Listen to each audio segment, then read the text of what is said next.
Welcome back, beautiful people. This is John Galt, and we are hot with episode 6 of Shadowrun Returns. Just did a little shopping. I don't have enough new yen for anything else, but there were a couple other things that I've got on the wish list. Let's go see if we can grind up for some cash. Now, I did pick up a new drone here, the Doberman, that's supposed to give me a little offensive support. Have not had a chance to try it out in a fight yet, so let's go check it out here. But first, we've got to go talk with Mr. Delilah, drop off some of these gems.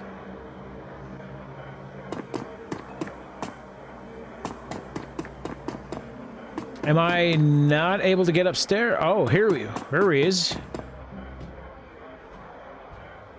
All right. Mr. Delilah looks small and tough with an untraceable shoddy on his back and a heavy vest under his trench coat. He's got an air of someone who gets things done and occasionally does them himself. He might be an ex-runner or one of the rare ones smart enough to move over to management when he felt his reflexes slowing down. "What do you want?" he says. "Mr. Delilah, we have business to discuss." "What business? I got no business with you." "We're with Coyote. She's indisposed at the moment." At the mention of Coyote, he finally gives you his full attention. "Well, why didn't you say so? Coyote's late, and my client is getting anxious. Where is she?" "She's getting stitched up." "No kidding. Well, whatever. She's tough. She'll pull through. So who are you two?" "The guy that's got your goods. What difference does it make?" "Spade. He's Paco." "Great. We're all introduced. Now give me my stones." Go back to Pebble with the runes on it and give him the rest. I'm going to give him all the stones. I don't know what he was, but yeah, I'm not going to mess around with anybody here. I'm all business when it comes down to it, right? In an instant, there's a jeweler's scope on his eye. Moving quickly through what appears to be the most valuable stones, he stops when he finds what appears to be an ordinary pebble inscribed with Hebrew characters. That's the one. He pockets it. "Okay, you done good, but you're late.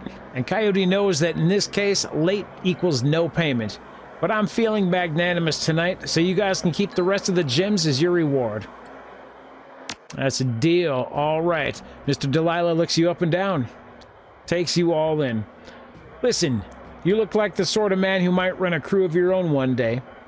Might need a little talent. When that happens, you come to me. I'll set you up." Dismisses you with a wave. "Looks like you impressed him," says Paco. "I know a fence for those gems. Van Gas, follow me." Okay, so optional, we find a fence for the remaining stones. Optional. Oh, that was just an optional thing to deliver the stones. Okay. Well, I know who he's talking about. We just saw him out here earlier. Little dude, right? Van Grass is fiddling with his cyber eye while now noodling on his PDA. "Ah, you're back. Still busy. What's your story?" "I can see you're a busy man." He nods his head. "That's right, and so I wouldn't bother you if I hadn't come into some possession of some rare stones. My God, I think the fumes from this bar are getting to me." "You have his attention. Rare stones, eh? Let's see these rare stones." You hear the servos in Van Grass' cyber eye whir as a magnifying lens slips into position. He bends his head over the stones for 2 seconds, maybe less. Where'd you get this dreck? A gumball machine? I'll give you 1,000 for him." All right. You know what? I'll think about it. Suit yourself. All right, we're going to have to work on that charisma a little bit more. But, yeah, for now, let's see. What else is on the log here? Return to Coyote, find a fence for the remaining. So I'm hoping this one stays open for a while. Let's go back. update Coyote on what we've got. We'll talk to Coyote. I think she probably deserves the money. We'll let her decide. Keep the stones, take the grand, do something else. You're back. I think the highlights of the Wolves game will be on soon. Want to take a load off and watch with me? You know what? I found something on the bunk Sam was using. Or did Sam have his sister? Let's just ask about Jessica. We'll throw the name out first. You know someone named Jessica? Her brow furrows. No, why? That's the name of Sam's sister. Jessica Watts. Yeah, he mentioned her once. It didn't sound like they got along that well. Comlink chirps and the screen shows the smiling face of Officer Aguirre. If he's smiling, it must be about money. Are all cops on the take as happy as you? No, we're gonna say, what a pleasure to hear from you. Yeah, we're buddies. Let's go dancing soon. Listen, the Ripper got another one. The victim worked at the NTSB investigation facility down on the docks. You owe me for this. I'd say put it on my tab. You there now? Better get here quick before McKlusky arrives. All right, so we got to hit the dock. The image on your PDA dissolves as the call ends. Another Ripper murder? Where? Down at the docks. I gotta run. Okay, listen. I want to help you. You dragged me out of the Royale before something bad happened. Worse than getting my arm torn off. And Sam was my friend. You head to the docks. I'll see if I can track down Sam's sister, Jessica. She might be able to help us. Thanks, I appreciate the help.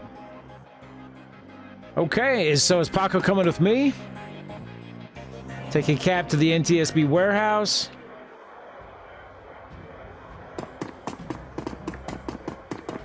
Let's go, boys.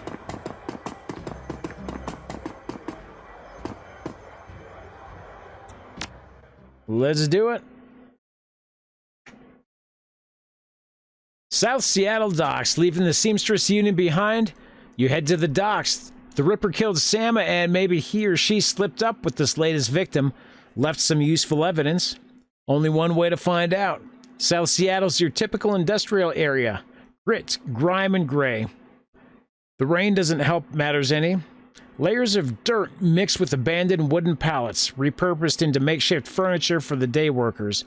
Garbage collects in the gutters of the broken down street. Disreputable is the district's middle name.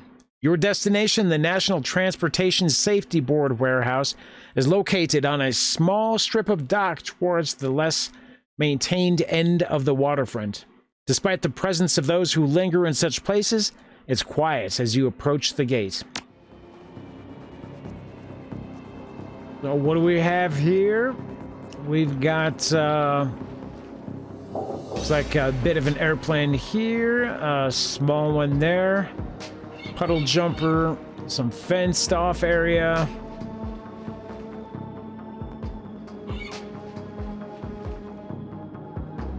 Cargo container. Looks like a little camp, moped. Not much though, not much to interact with. In fact, we've got a dwarf there, maybe a human there. Me and the drone. I don't see Paco anywhere. Did he decide not to come? Well, let's go check out this place, see what we can find. Okay, so there is somebody on the corner. She doesn't look like she's dressed appropriately for the weather, but let's go talk.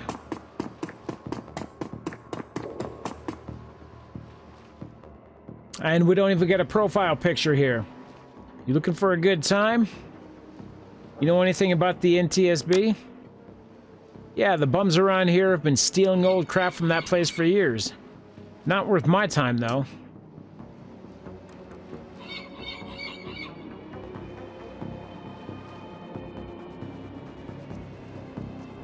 Okay, well, Okay, so I saw a guard up that way. Galt. Kind of cool looking, a cool looking suit he's got on. The Lone Star Guard. The guard looks bored. He toys with his gun absent-mindedly, like he might shoot something on a whim just to watch it die. Hey, you're about to trespass on corporate property. You looking to get dusted, street scum? I'm working with the Lone Star on the crime scene investigation in the NTSB warehouse. Hey, so security? No. Sure you are. And I'm Loftwire, King of the Dragons. Okay, well that didn't work. Let's see what else we can find here. My little drone, that's cool. Got a drone combat bonus. Yeah, I don't really want to start anything with this one, though. I wonder if she can get me in. 20 million, not me. A friend of mine. I need you to have some fun with the guard by the fence around the corner. She looks at you knowingly. Alright, 20 buys you a 5-minute distraction. Then I gotta get back to work and earn some real million.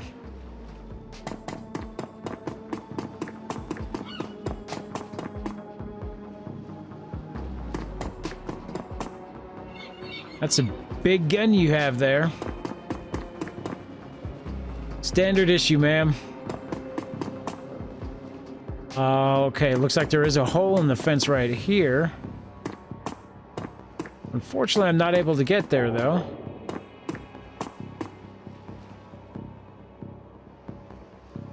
Am I supposed to just watch the conversation?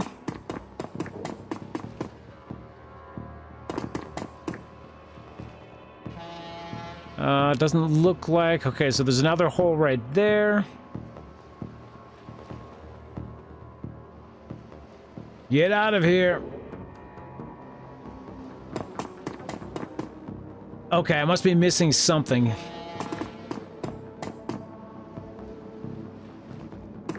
Oh, there's a ladder right there.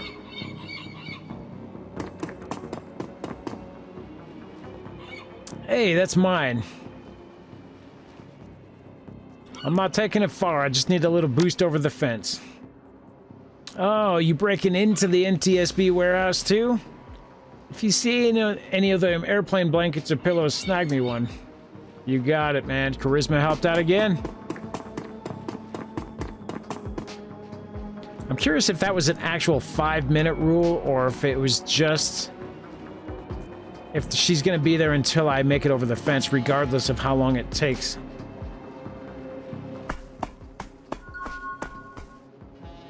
There we go, 3 karma up. Let's see, we only have 3. I don't think I have enough to do any upgrades right now. All right, so what do we have here? We've got a main door in this building. I don't really want to hang out in the open too long, but let's just do a quick sweep around. See if there's anything else we can interact with. Maybe find the bum a blanket or something for the ladder. It doesn't look like I can actually crawl up there. Nothing else back that way.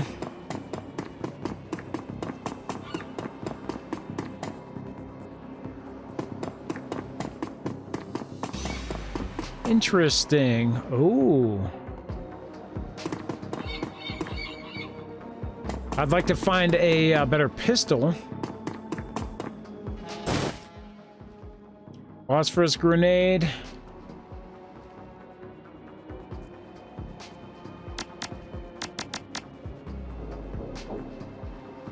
AoE 2 on that. Basic non-lethal grenade. It does -1 AP to everyone it hits. And I'm full.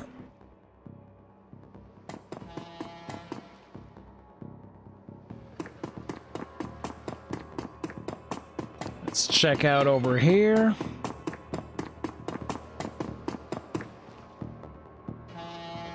I don't have us on the guard, but I don't really want to chance it that he's done playing around. So let's head right in here. You're about to transition to a new location. Let's go. This is the warehouse. Inside the large gray warehouse is as typical as the outside. High ceilings adorned with girders and rickety catwalks top a huge utilitarian room. Concrete and steel walls meet a concrete floor. This is a place for storing things, nothing more. Despite the quiet on the outside, the inside's a hornet's nest of Lone Star officers going about their business. In the center of the activity is the Emerald City Ripper's latest victim. With uniforms everywhere, no one stops you at the door. It seems this case hasn't leaked to the press. Yet. Lone Star or no, you've got a job to do. So it looks like we've got a bunk room here, maybe break room. We've got some lockers, tables, microwaves. I don't know what these are exactly. Some bunks. Okay, well, there's my contact right there. Some old airplane parts. Where exactly is the body, though? Ah, here it is. And my good friend Dresden over there.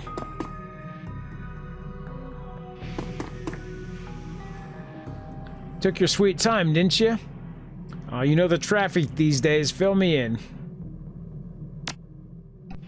We had time to go over the evidence while you were en route. Turns out this might not be a Ripper murder after all. I'll let the computer on in the office over there if you want to go see for yourself. The victim worked here at the NTSB warehouse as a black box researcher. Okay, what's the NTSB got to do with it, though? National Transportation Safety Board.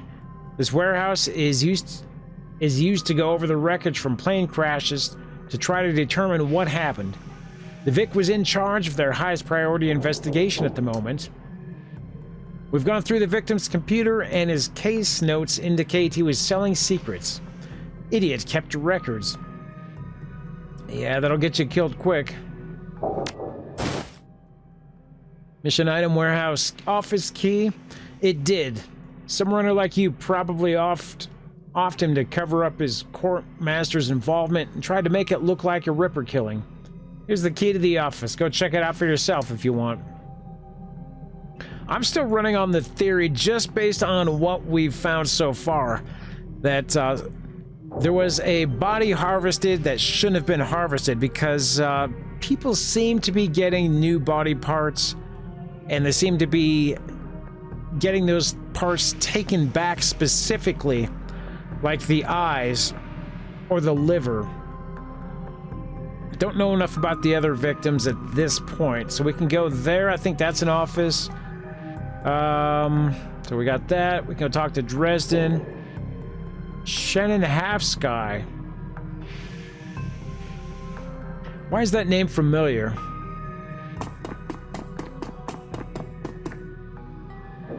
The door is locked, but you might be able to bypass it if you could get under the maintenance panel. Alright, so that's not going to help. Is this the office he gave me the key to?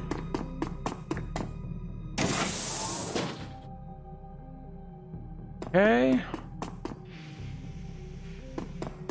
Let's go check out the locker.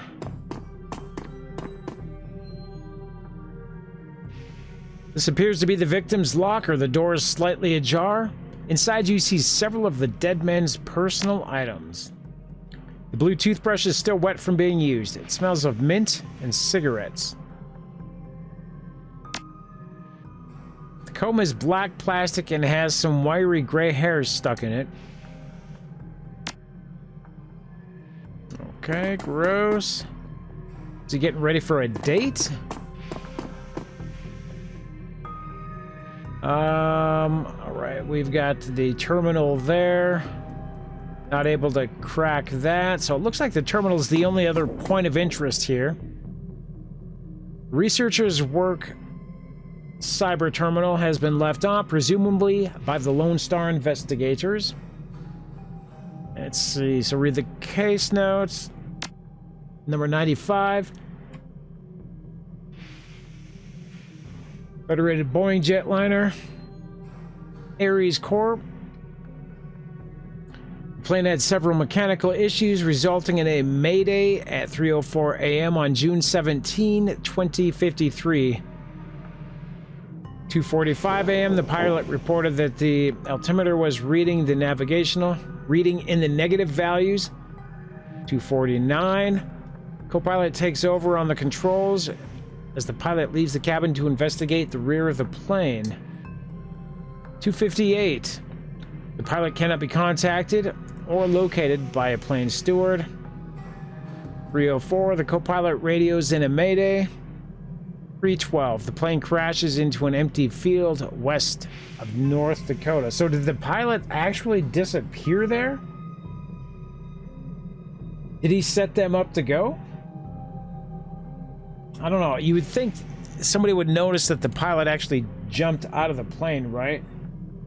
D.B. Cooper style. All right, so that was 95. Case 96, Pratt & Whitney, unmanned, IDN number 327. Another Ares. Let's see, redacted. Let's take a look at 98. Files corrupted. Private notes. Incriminating data. The notes that appear on screen pertain to the NTSB case file number 96, the crash of an Ares jetliner near the UCAS and Sioux Nation border. Crash is reportedly the result of an equipment failure. Reading further into the investigator's notes, however, you find substantial evidence linking the crash to an experimental Renraku research initiative. This information could be worth a great deal to the right buyer. You download the researcher's notes to your PDA. Okay, so let's get out of here. Was there anything else there? No. Okay, so I don't have too much else there. Nothing else here. We've already searched that. Let's head back out. Let's just get a quick look around. You don't need to go right now. The old poster depicts this Felch young woman posing with an assault rifle. I don't know if that's a movie poster or just some kind of weird science fetish.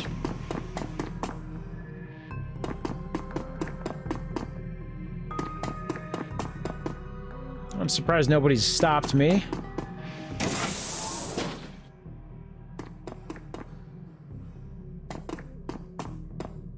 I kind of feel like I should go talk with Dresden before we go too far out.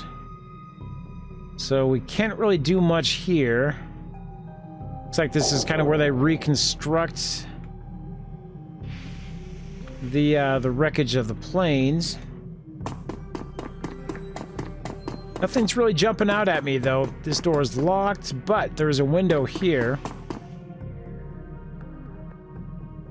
There's an open vent on this wall. It's too small for you to fit through, but you might be able to send a drone through the open door to the other side. Let's try it. Drone fits through the hole, buzzes to the left, and activates the locked door from the inside. Interesting. Getting that paid off, and we haven't even entered combat with him yet. Okay, and I saw something over here. Magnetic screwdriver. That's a mission item. Not much else here.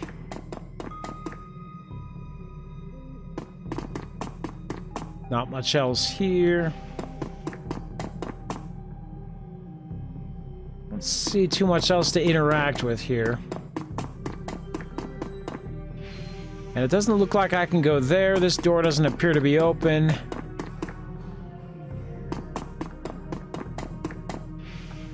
So was that screwdriver the only thing really worth picking up? Or the only thing we can pick up here? Well, let's go see what Dresden's dug up. He seems to have pretty good instincts on this. Spade! Surprised to see you here. Let me guess. Officer Aguirre tipped you off. Suppose you must have made an impression on him at the market yesterday? Or your cred stick did at any rate. Anyway, surprise, we've got another Ripper victim on our hands. Looks like business is good for Dylamorg these days. Let's see, you look like you've been putting in some overtime, Dresden. What can you tell me about the Vic? A victim's male, mixed Native American descent, age 38. Based on the condition of the body, it looks like he was killed around 2 in the morning, and yes, I am a little tired. Body's been piling up like cordwood, it seems. Cause of death? Unknown. Several internal organs were removed from the body after death, quite gruesomely. I'm not sure if the killer even knew what they wanted before they started cutting. Not much else to tell yet, really. He does have a lot of pre-existing scar tissue, so he probably had major surgery at some point in recent history. Unfortunately, with the organs gone, I can't determine the nature of that surgery.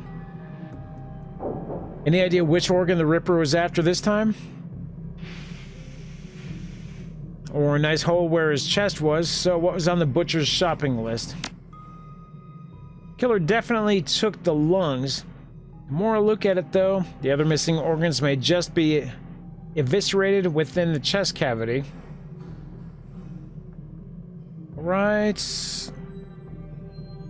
Sounds like the Ripper is taking a different trophy from each victim. Sam's liver, this guy's lungs. Any theories? Sorry, I don't do theories. I'm just a scientist who happens to prefer dead people.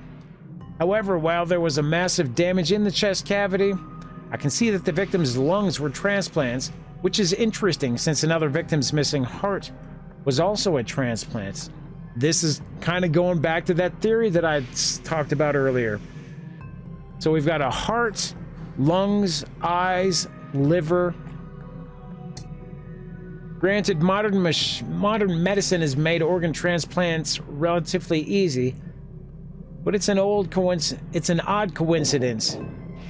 But as scientists, it's just that, a coincidence. It's like a Frankenstein trying to rebuild somebody.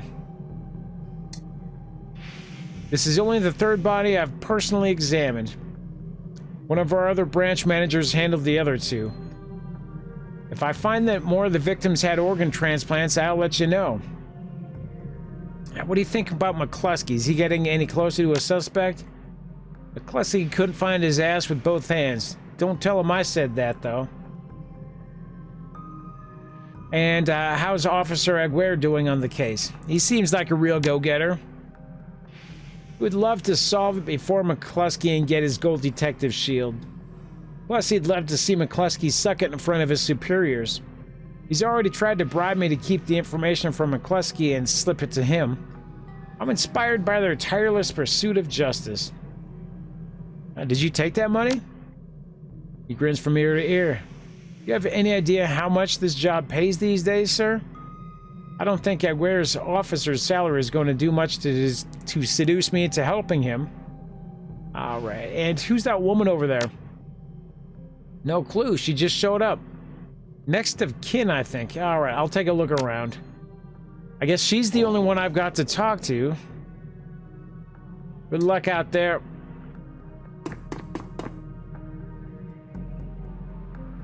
You're not a cop. She looks up, watching you warily. I'm independent. What's your relationship with the dead man? Nope. Who's the stiff? I see you've been praying. Do you know the deceased? Yes. He's my older brother. I've asked Bear to help me speak to him.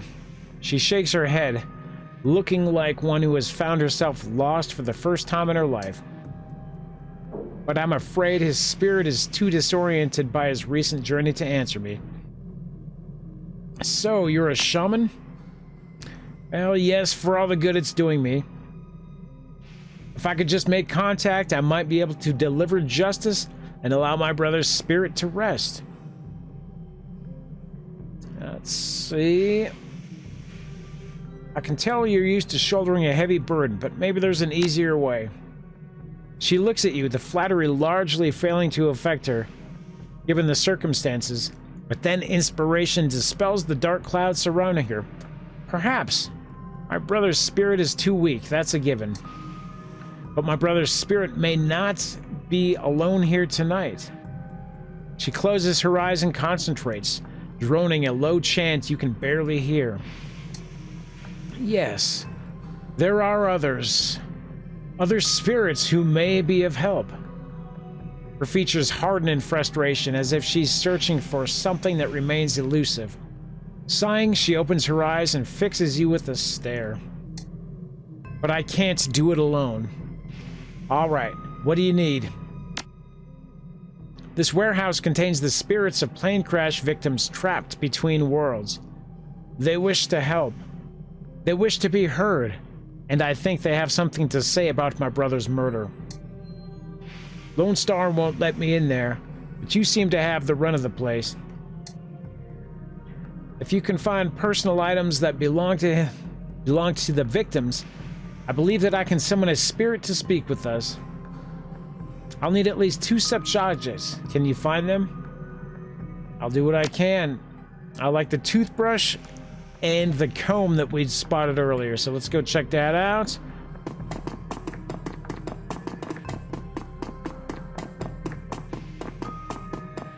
Here we are. Okay, inspect the comb. As you reach for the comb, the hair on the back of your hand stands out. And when you take it off its little shelf, your heart thumps in your chest. Hard. This must be one of the items the shaman was looking for. You pocket the comb. Wait, I wanted that toothbrush as well. Okay, well, it doesn't look like we're gonna get that toothbrush either. I'm not seeing anything else. We're gonna take it back to Shannon here.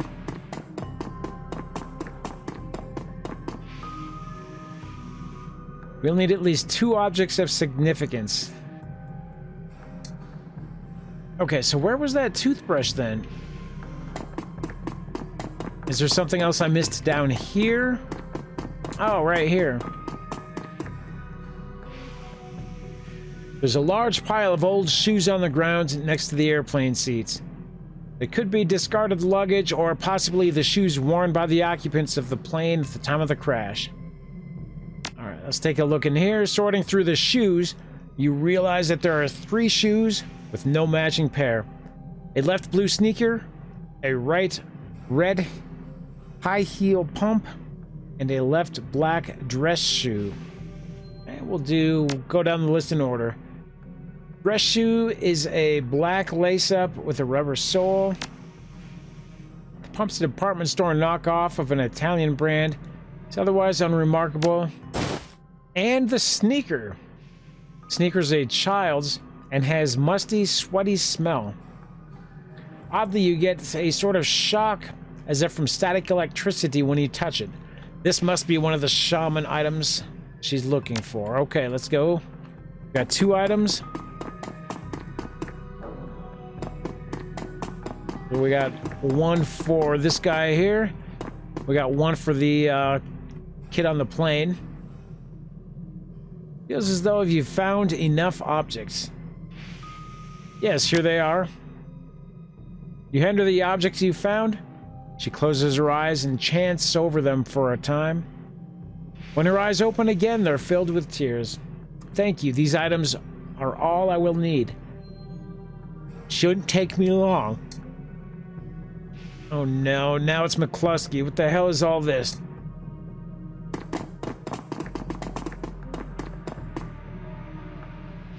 Officer Aguirre trails after the detective, only meeting your eyes for a moment. She's the victim's sister, sir. This is a crime scene, officer, not some Salish drum circle. Isn't it standard procedure to contact the next of kin? No, that's her brother. That makes it her business. No, that's a corpse. What makes it my business? Now get the hell out.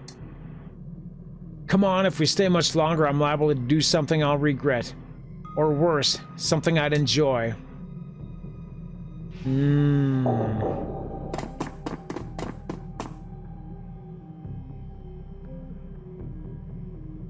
Okay, well, let's pick this up where we left off. That man is an ass. She stares daggers at McKlusky from across the warehouse. But there's no helping it now. I should just be grateful that you were able to collect those items before those claws carted everything off. Can we still summon this spirit? Not from here, I'm afraid. Spirits such as these have domains to which they are anchored. We need to get back in there. Right.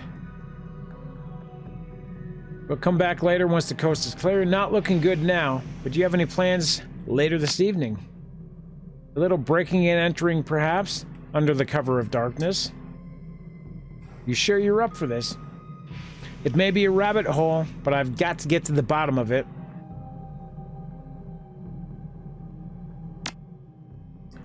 Whatever your reasons, I thank you. Now, since we have time, we should probably enlist some help. They may post security overnight. I'm going to go out on a limb and say you know where to find the kinds of people we need. You could say that. Good. I'll put up the money if you find the bodies. She produces a fistful of crumpled million from inside a leather pouch. Starts to count it out, then shoves the whole wad at you. Meet me back here at midnight. Spirits will be strong then. Okay. Well, let's head back to the Seamstress Union, see if we can't put together a team, and we will make this. Alright. As you start to leave the warehouse, your comm link chirps, and the face of Coyote pops on the screen. She looks tense. Oi, Spade. You in the middle of something? Yeah, just getting jerked around by Lone Star, same old thing. I hear you. Her jaw sets. I don't know if I ever told you this, but I was born in the Royale. BTL pushers like Stevie J ran the squats. Ran my world when I was growing up. It sounds nasty. Her brow furrows. It was. For all kinds of reasons. I have a cousin, Gino, who's been missing for months. He hit the sprawl about a year ago and immediately fell in with some tweakers. Bad guys. They hooked him on high-amp dream chips and started using him for all sorts of dreck. I tried to help him, but he pushed me away. Then he disappeared. I've been shooting up BTL labs ever since, trying to find him. So I'm guessing you got a new lead. It's not a lead. Her face lights up. She's running hot. Has a serious edge. I know exactly where he is this time. Got an old friend who eyeballed him herself. I'm on my way. Paco's with me, but we could use another hand. You in? I need you right now. You know the deal, Coyote. I work, I get paid. Now, I think payment's gonna come anyway. The problem is, I need to be back here. You know what? I'm gonna go help her out, and I'm gonna hope that her and Paco are gonna be willing to help me out in return. I knew you'd come. I'll send you the address. See you soon. Coyote's Crusade. The cluster of dilapidated buildings where Coyote told you to meet her appears to be the remnants of a public housing project. The buildings look like a cesspool filled with human debris. You find her standing with Paco on a street corner, eyeing the roofs, the doorways, the windows. Despite his attempts to engage her, Coyote barely says a word as the three of you weave your way through the tenements. She walks purposefully, her new cyber hand flexing open and closed with each step. It's unclear whether the action is voluntary or not. You circle around the back of the building and Coyote jumps up, grabs the bottom rung of a fire escape ladder, and pulls it down. Without a signal, she starts her climb toward the roof. Paco looks at you worriedly and starts up the ladder.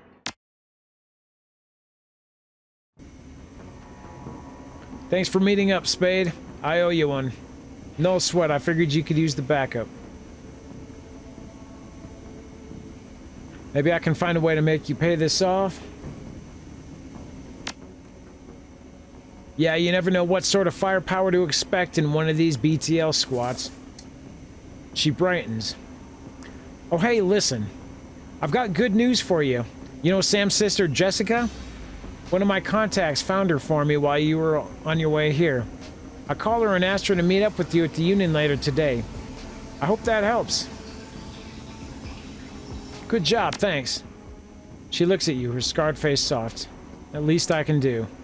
Alright, let's get this done. My cousin Gino should be in one of the squats, past the door up ahead. I hear there's a whole lab set up in there. From my experience, there's usually a lookout watching for cops outside and a guard at the door inside. Like I said, I don't know too much about firepower, don't know what to expect here, but these guys are nasty, so stay on your guard. I just want to get in, grab Gino, and get out. Right behind you, babe. Let's do this.